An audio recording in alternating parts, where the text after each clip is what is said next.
Daddy, please. Don't sign it. Please.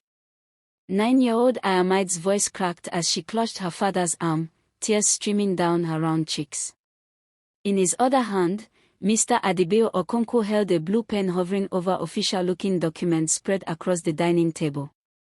His new wife, Mrs. Folisade Okonkwo, stood behind him with her arms crossed, her expression cold and calculating. "Ayo, go to your room," Adebayo said firmly, though his hand trembled slightly. "But Daddy, if you sign that paper, they'll take Chike away. They'll take him to that place and he'll never come back." Ayamide sobbed, pulling at her father's sleeve with desperate strength. Folisade stepped forward, her voice sharp as broken glass. "Adebayo, control your daughter. This is adult business. The boy is not even your blood. Why should you continue to waste your resources on another man's child? He's my brother." Ayamide screamed. "Mama said we must always protect each other." The mention of his late wife seemed to freeze Adebayo mid-motion. It had been 2 years since Grace had died, giving birth to their third child, a son they'd named Chike, meaning God's power. The baby had survived, but Grace had not. For 18 months, Adebayo had struggled alone, trying to be both mother and father to Ayamide and infant Chike while running his modest logistics business in Lagos. Then Folisade had entered his life at his cousin's wedding. She was beautiful, educated, and seemed genuinely interested in helping him raise his children. His family had pressured him relentlessly. A man cannot raise children alone. Those children need a mother. What will people say? Within 6 months, they were married. The first 3 months had been manageable. Folisade had been attentive, cooking elaborate meals and keeping the house spotless. But she rarely touched Chike, rarely held him or comforted him when he cried. "He reminds me too much of her," she'd said once, referring to Grace. "Everyone says he has her eyes." Ayamide had noticed other things too, how Folisade's smile disappeared the moment Daddy left for work, how she fed Chike last and least, how she'd accidentally leave his room window open during cold nights. But when Ayamide tried to tell her father, Folisade was always steps ahead, presenting herself as the devoted stepmother trying her best with a difficult, ungrateful stepdaughter. "Ayo speaks lies about me because she hasn't accepted her mother's death," Folisade would say, dabbing fake tears with her headscarf. "I'm trying, Adebayo. I'm truly trying, but this child fights me at every turn." Now, 3 months ago, little Chike had begun showing signs of developmental delays. At 18 months, he barely spoke, didn't respond to his name consistently, and displayed repetitive behaviors that worried the pediatrician. The doctor had recommended early intervention therapy and patience. But Folisade had other plans. She'd been researching special needs institutions, places far from Lagos, places where families sent children they couldn't handle. She'd filled Adebayo's head with fears. Do you want to waste money on endless therapies? What about Ayamide's education? What about our future children? These special children are a burden, Adebayo. There are professionals who can handle them better than we can. It's actually merciful. Night after night, she'd worked on him, wearing down his resistance with carefully crafted arguments about finances, social stigma, and their marriage. "My friends are talking, Adebayo. They say I married a man with too much baggage. If you truly love me, you'll think about our future, not just the past." And now, here they stood, Adebayo with shaking hands, Folisade with triumphant eyes, and Ayamide with a breaking heart. "The institution is the best option," Adebayo finally said, his voice hollow. "Your brother will receive proper care. Professional care." "No." Ayamide's scream pierced the air. "Daddy, Mama wouldn't want this. She told me before she died, she made me promise to protect Chike. She said he was special, that God gave him to us for a reason." Adebayo's eyes glistened with unshed tears, but Folisade's hand landed firmly on his shoulder. "Sign it, Adebayo. Stop letting this child manipulate you with dead woman's wishes. I'm your wife now. I'm alive. My needs matter. The pen touched paper. Blue ink began forming the first letter of Adebayo's signature. And in that moment, Ahmad knew, some choices destroy more than just the present. They murder the future too. The document was signed at 8:47 p.m. on a Wednesday evening. By 9:15 p.m., Folesaid had made 3 phone calls confirming Chike's placement at Blessed Mercy Home for Special Children in Ibadan, over 140 kilometers away. By 10 p.m., Ahmad had locked herself in her room, refusing to eat or speak. Adebayo sat alone in the living room, the signed document still on the table, wondering why victory felt like morning. It's done now, Folesaid said, bringing him a glass of water with a satisfied smile. In 2 weeks, the transport will come for the boy. You'll see, Adebayo, our lives will become so much easier. We can finally focus on us, maybe even plan for our own children. But something in her voice, that hint of pleasure, that absence of even ceremonial sadness, made Adebayo's stomach turn. He looked at his wife as if seeing her clearly for the first time. The next morning, Ahmad refused to go to school. She sat on the floor outside Chike's room like a tiny sentinel, watching her baby brother play with his toys, oblivious to the fate awaiting him. The toddler's laughter, pure and uncomplicated, seemed to mock the darkness that had settled over their home. "Ayo, you're being dramatic," Folesaid said coldly. "Get dressed for school." "I won't leave him," Ahmad whispered. "Not until they take him. If I can't stop it, at least I'll be here." Folesaid's mouth slipped for just a moment, revealing something cruel beneath. "Suit yourself. Waste your education protecting a boy who doesn't even understand what's happening. Just like your stubborn mother, always fighting losing battles."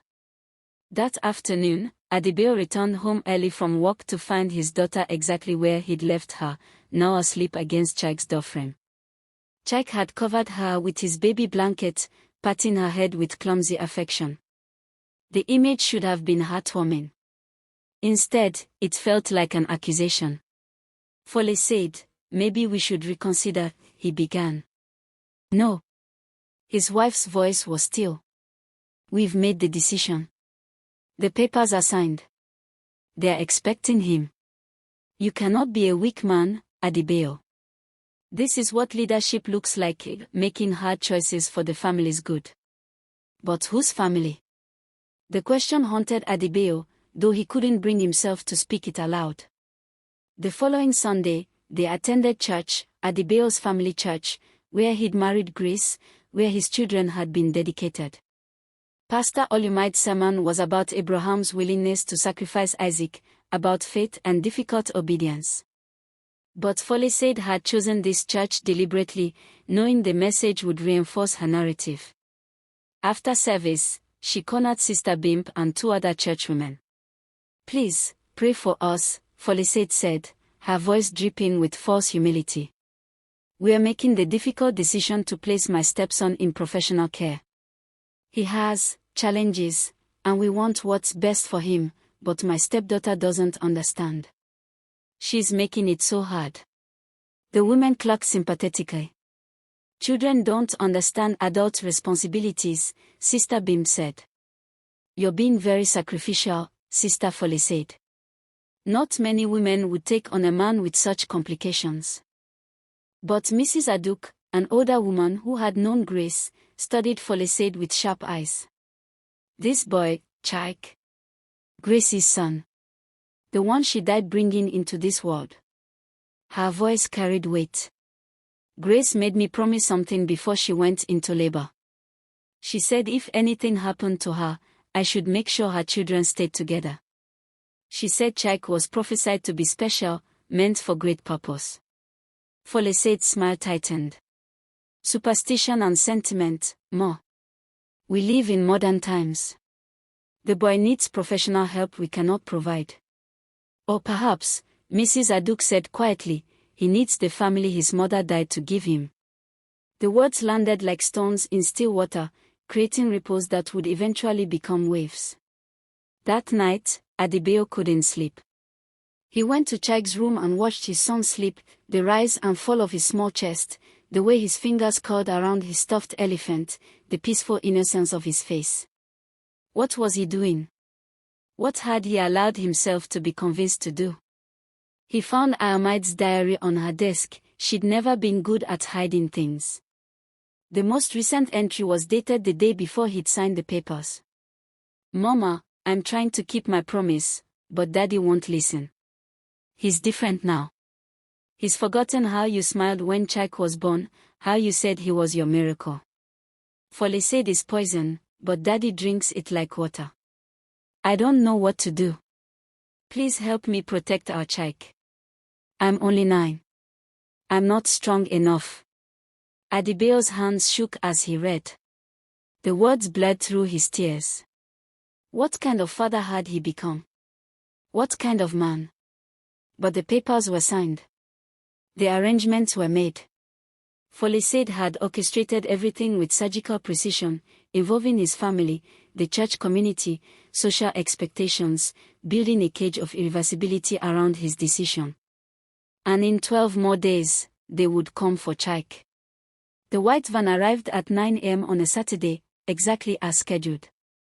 It had "Blessed Mercy Home" painted on the side in cheerful yellow letters that seemed to mock the gravity of what was happening. 2 women emerged, one elderly with kind but tired eyes, the other younger, official-looking with a clipboard. Ayamide heard the van before she saw it. She'd been awake since dawn, lying next to Chike's crib, memorizing his face, his breathing, the way his hands moved even in sleep. When the doorbell rang, her whole body went rigid with terror. "No," she whispered. "No, no, no, no." She grabbed Chike from his crib with strength born of desperation and ran to her room, locking the door. Chike, sensing her panic, began to cry, not his usual infant cry, but something deeper, as if he understood that something terrible was happening. Downstairs, Folisade opened the door with a bright smile. "Good morning. Thank you so much for coming. We are ready. The boys' room is upstairs."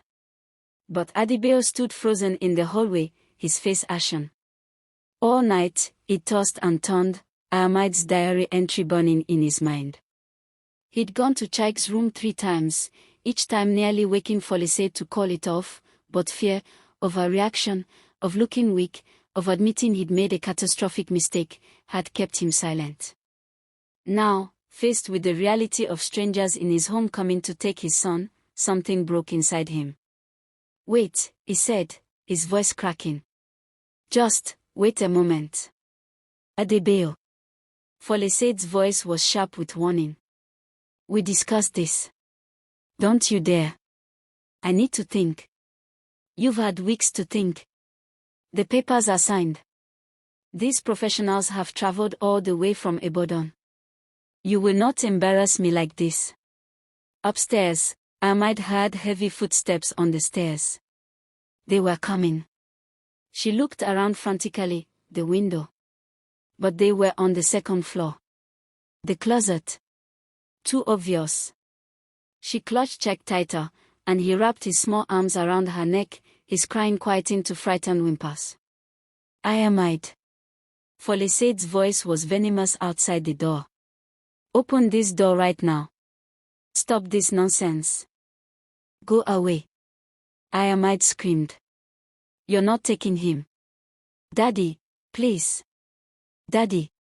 Adebayo appeared behind Folisade, his face twisted with anguish. "Ayo, sweetheart, please open the door. Let's talk about this. You signed the paper." Ayamide sobbed. "You chose her over us. Over Mama's memory. But I won't let you do this. I won't." The younger woman from the institution spoke calmly through the door. "Young lady, my name is Miss Olamide. I understand you're scared, but we're here to help your brother. We have specialists who..." "Liars." Ayamide screamed. "You're taking him away forever." "I heard her. She pointed at Folisade through the door, though they couldn't see.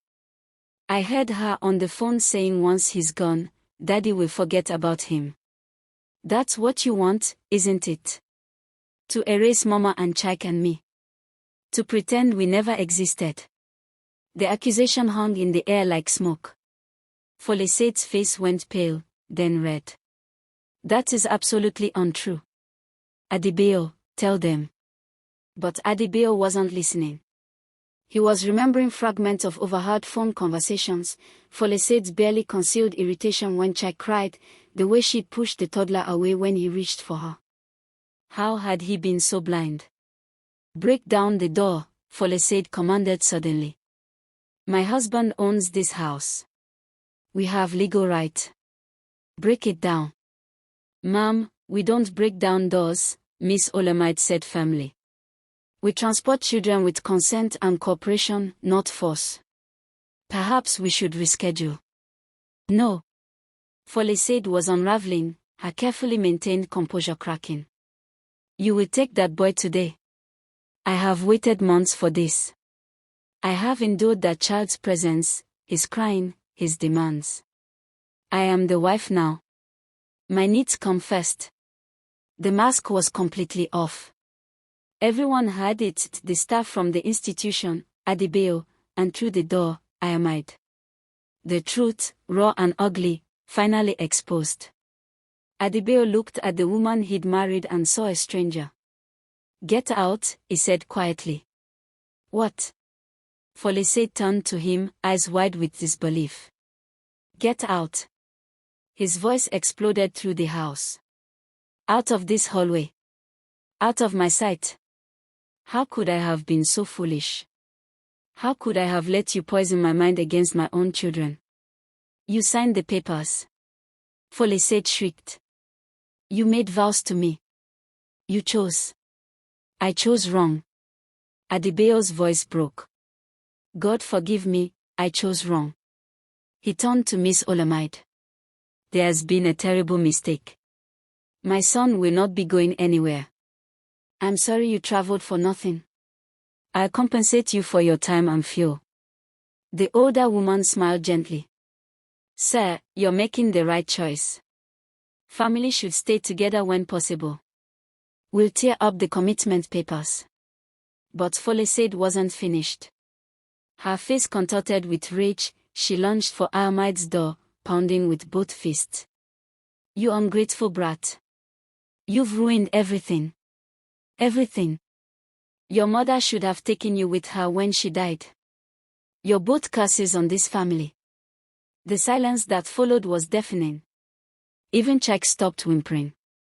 Adebayo grabbed Folisade's arm, spinning her around. In that moment, he saw clearly what his wife truly was, what she'd always been beneath the sweet smiles and dutiful acts. And he saw what he'd almost done to his own children to please her. Pack your things, he said, his voice cold and final. You have until tomorrow morning. Then I want you out of this house and out of our lives. Folisade stared at him, calculating whether she could manipulate the situation back in her favor. But Adebayo's eyes were different now, awakened, determined, filled with righteous anger. You'll regret this, she hissed. Your family will disown you. The church will judge you. You'll be alone. Then I'll be alone with my children, Adebayo said. My real family. Inside the locked room, Ayamide collapsed to the floor, still holding Chike, sobbing with relief. But her father's awakening had come so close to being too late. The van had already been in the driveway. Another 5 minutes, and Chike would have been gone forever. Some damage can be undone. But the scars, those remain forever. News spread through their community like wildfire. By Sunday afternoon, everyone knew that Adebayo Okonkwo had thrown his wife out after less than a year of marriage. The story had different versions depending on who told it. Some said that Folisade was wicked. Tried to send the man's child away. Others whispered, Adebayo is weak. Cannot control his household. Let a small girl manipulate him. And a few muttered, That grace, even in death, she haunts him. He can never move forward. Adebayo's mother, Mom Nkechi, arrived at his house on Monday morning, her face set in disapproving lines. My son, what is this disgrace you've brought on our family?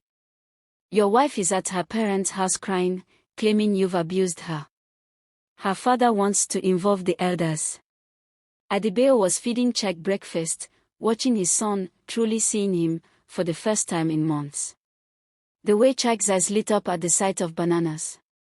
The way he patted Ayamaid's hand when she sat next to him. The determination in his clumsy attempts to feed himself. This wasn't a burden. This was his child. Mama, sit down, Adebayo said calmly. Let me tell you what really happened.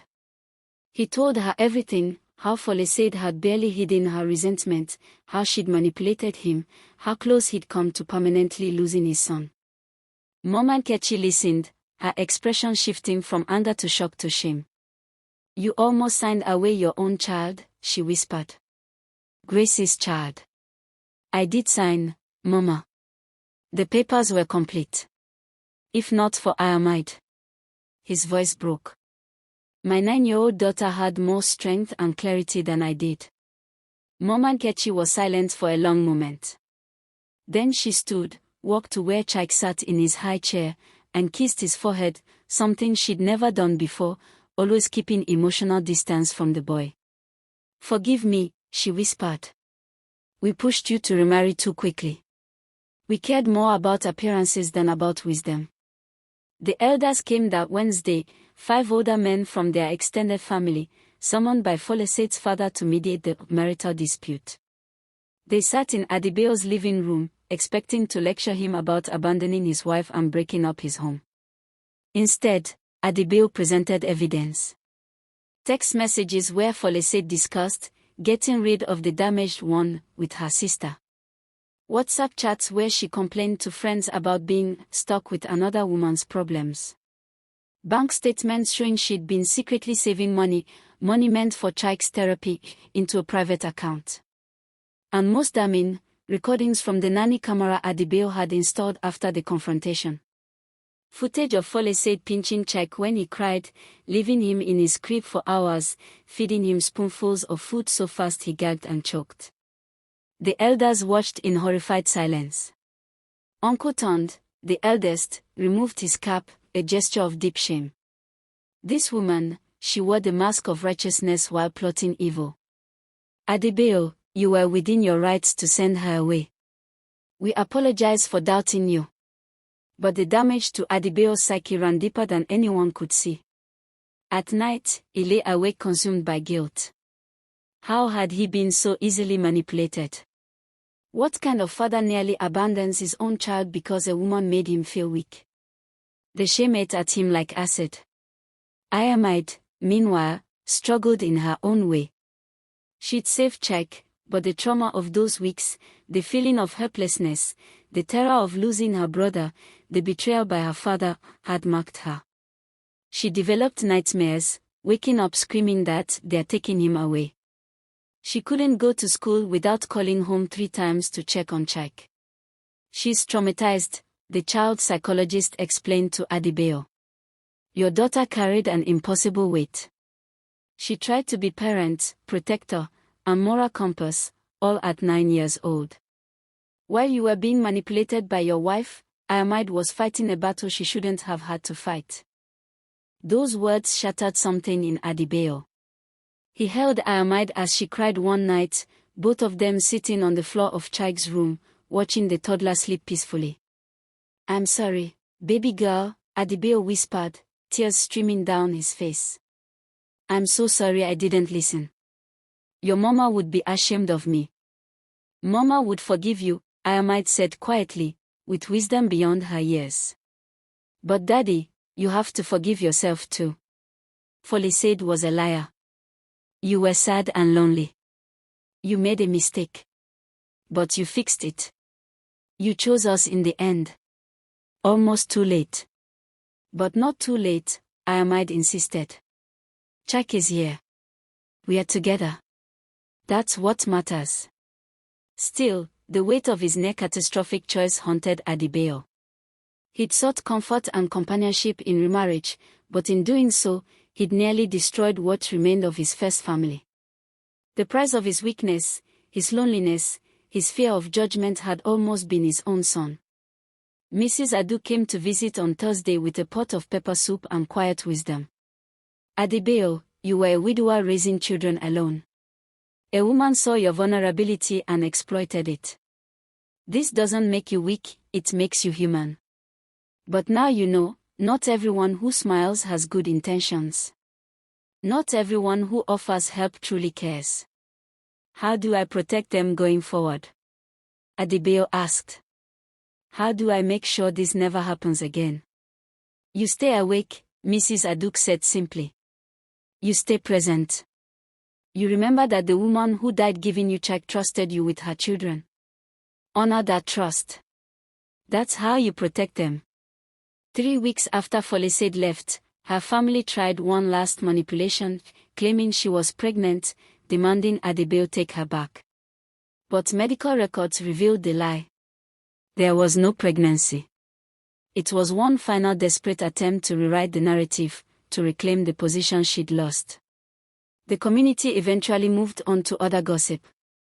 But in the Okonkwo household, the scars remained. Chike continued his therapy, slowly improving with consistent support. Ayamide gradually healed, though she remained vigilant, protective of her brother in ways that broke her father's heart. And Adebayo learned a lesson carved in pain: betrayal doesn't always come from strangers. Sometimes it comes dressed as salvation, wearing a smile, speaking words of comfort. And by the time you see the truth, you may have already signed away something precious. The question that haunted him was simple but terrible: if Ayamide hadn't fought as hard as she did, where would Chike be now? He didn't want to know the answer. 6 months later, Adebayo sat in a lawyer's office finalizing his divorce from Folisade. The marriage had lasted 11 months, a period he would spend the rest of his life trying to forget. She'd fought the divorce viciously, demanding compensation for emotional distress and loss of social standing. But with the evidence against her, the videos, the messages, testimony from household staff, she had no leverage. She's claiming you defamed her character, the lawyer said, shuffling papers. Her family wants to pursue a case. Adebayo smiled bitterly. Let them try. Truth is an absolute defense against defamation. What Folisade and her family hadn't counted on was the ripple effect of their cruelty. Other women began coming forward, women who'd worked as house girls in Folisade's previous jobs, a cousin's child she'd once cared for, or with similar stories of casual cruelty toward vulnerable children. The pattern was clear: Folisade targeted those who couldn't fight back. She won't find another husband easily, the lawyer observed. Not with this reputation. But Adebayo found no satisfaction in that. The whole situation was a tragedy. He'd failed his children, Folisade had revealed herself as monstrous, and countless people had been hurt in the process. There were no winners here, only varying degrees of loss. At home, Chike was thriving. At 2 years old, he was speaking in short phrases, responding to his name consistently, and showing remarkable affection for his sister. The therapists were optimistic: with continued support, Chike would overcome many of his early challenges. He might always be a bit different, the developmental specialist explained. But different isn't deficient. Your son is bright, loving, and resilient. With the right environment, he'll flourish. That environment almost didn't include his own family. The thought made Adebayo physically ill even months later. One evening, as he tucked Ayamide into bed, she asked the question he'd been dreading: "Daddy, would you ever marry again?" Adebayo was quiet for a long moment. "Honestly, sweetheart, I don't think so. I don't trust my judgment anymore. I thought I was doing the right thing, giving you children a mother figure. Instead, I brought danger into our home." "But you were lonely," Ayamide said softly. "I understand that, Daddy. Mama would understand too." Your mama would have seen through Folesade immediately, Adebayo said with certainty. She always had good instincts about people. I should have trusted her memory more than my loneliness. Can I tell you something? Ayamide sat up, suddenly serious. Sometimes I'm still angry at you. I know I said I forgave you, and I do, but sometimes I wake up and remember how scared I was, and I get angry all over again. Her honesty struck Adebayo like a blow, but he knew he deserved it. You have every right to be angry, baby. I let you down when you needed me most. That's on me, not you. But I also know you're trying to be better now, Ayamide continued. You play with Chike. You listen when I talk. You're here. So maybe we're all learning together. Out of the mouths of babes, Adebayo thought. His 9-year-old daughter was teaching him about grace, forgiveness, and second chances. The community's judgment, which had been harsh initially, gradually shifted as the truth spread. Pastor Olumide preached a sermon about protecting the vulnerable and the dangers of valuing appearance over substance. We pressured Brother Adebayo to remarry for the wrong reasons, he said from the pulpit. We cared more about how things looked than how they truly were. We owe him and his children an apology. Mrs. Aduk organized a prayer video for Chike's continued healing and Ayamide's peace of mind. Women from the church came forward to offer practical support, meal trains, babysitting, therapy, transportation, acts of service that said, "We see you, we are sorry we didn't see sooner, we are here now." But perhaps the most profound moment came on the anniversary of Grace's death. Adebayo took the children to visit her grave, something he'd avoided doing while married to Folesade. She'd always made excuses why they shouldn't go. Ayamide placed flowers on her mother's headstone while Chike toddled around examining interesting rocks. "Mama, we are okay," Ayamide whispered. "Daddy made a mistake, but he fixed it. Chike is here. We are together. I kept my promise." Adebayo knelt beside his daughter, his hand on Grace's grave. "I'm sorry," he said, his voice breaking. "I'm sorry I almost failed them. I almost gave away the son you died bringing into this world. I almost let someone erase your memory from our home. But I swear to you, Grace, never again. No woman, no pressure, no loneliness will ever make me compromise our children's safety again." Chike wobbled over, placing a smooth stone on the grave with the solemnity of a child who senses something important is happening even if he doesn't fully understand. "Mama," he said clearly, one of his new words. "Mama." All three of them cried then, tears of grief and relief and determination mingling together. They'd survived.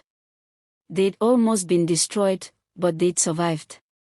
18 months after the day the van came, Ayamide, now 10 years old, wrote an essay for her school's creative writing competition.